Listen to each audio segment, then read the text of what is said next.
A viewer wrote in and asked, how can I find balance between caring for my spouse and maintaining my professional responsibilities? Well, look, I got news for you. And this is coming from someone who's a really busy person himself. When you're in the middle of dealing with someone passing away, someone that you love, like your spouse, the ability to find balance is almost impossible.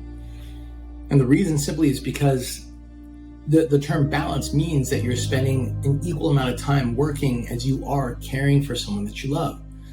But during those times where someone is passing away, when they're losing their health, the ability to be there with them would mean that you'd be there for most of the day, if not the entire day. For example, I remember times where when my dad was passing away and he was at the hospice, my mom would be the one to go over there and spend time with him so he didn't feel alone. And she would literally be there for 6, 7, 8 hours on some days. And some other days she'd be there for 10, 11, 12 hours until they had to kick her out. Or even on some nights they would allow her to sleep over just so my dad wouldn't wake up in the middle of the night feeling terrified because he was alone in a place that he was really unfamiliar with. The ability to be balanced is hard. For some people, maybe they can do it. Most of us, we can't. What we found as a solution instead was this.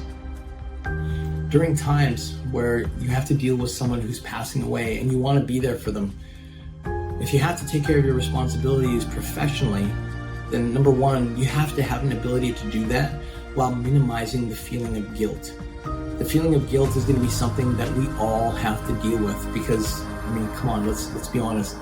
If you have professional responsibilities, it's not always so easy to just drop everything and go and take care of your loved one. As much as you want to, as much as that matters to you, as much as you know deep down, that's where your heart wants to be. It's not always feasible to do that. So number one, the guilt factor is going to kick in for you.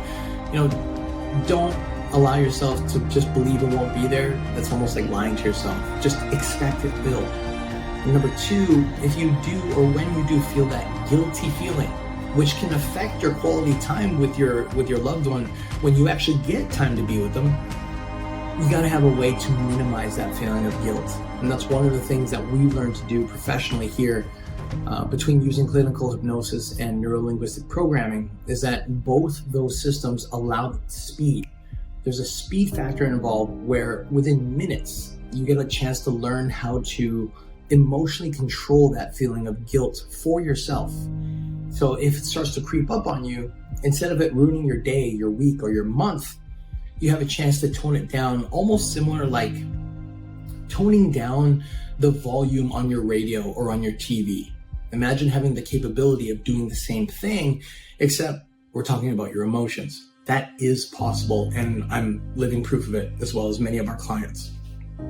Number two, recognizing that you're not going to have that much time if you're in that position. Like maybe you are someone that can go and spend a lot of time with your loved one, then you don't need this video.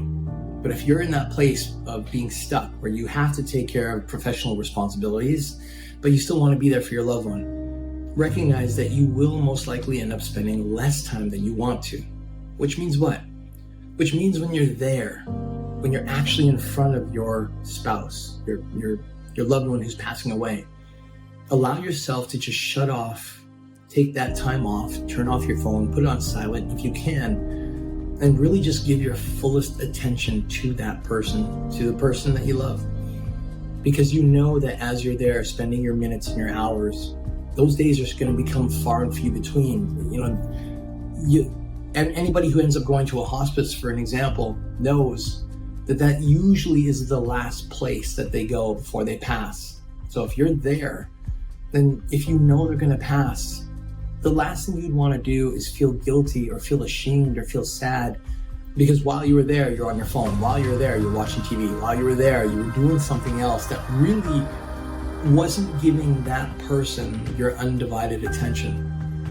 The ability to share your undivided attention with a loved one really boils down to creating an aspect of quality time together versus just the quantity of being there, but not really being fully present.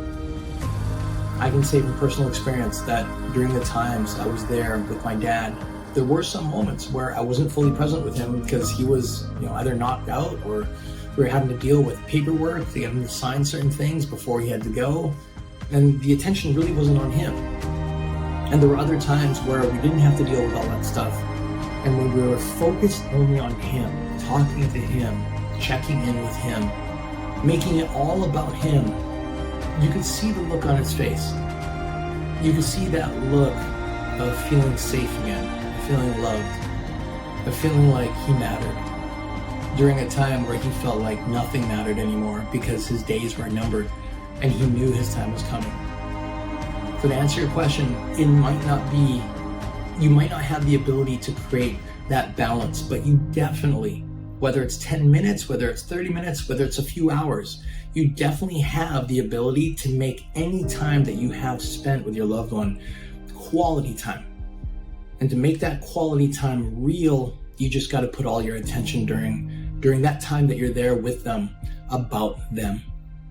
You do that, and it's very hard at the end of the day to feel any guilt if you knew inside of you that you were fully present during those times where it mattered the most. So be present. That can usually replace the need for quantity of time.